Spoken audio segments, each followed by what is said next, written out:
Έχω ξεχωρίσει μερικές εκπτώσεις για Black Friday από niceyou.gr και θέλω να τις μοιραστώ μαζί σου.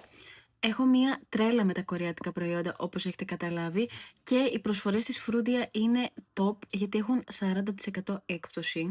Θα σας προτείνω λοιπόν μία mini ρουτίνα, την οποία ακολουθώ καιρό και το δέρμα μου το νιώθω πιο ενυδατωμένο, πιο καθαρό, πιο ανανεωμένο από ποτέ και περίμενα πώς και πώς αυτή την Black Friday, γιατί οι τιμές στο Nice You πραγματικά είναι σοκ. Πιστεύουμε πάρα πολύ τις κορεάτισες, ειδικά στο skincare.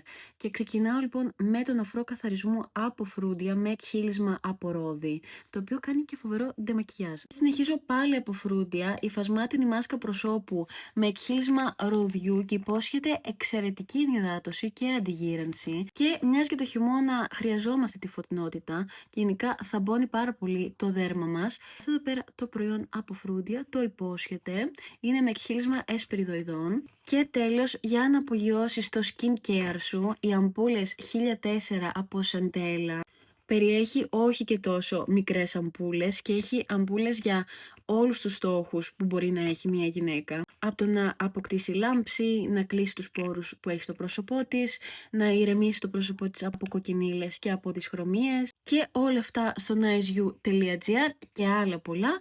Thank me later.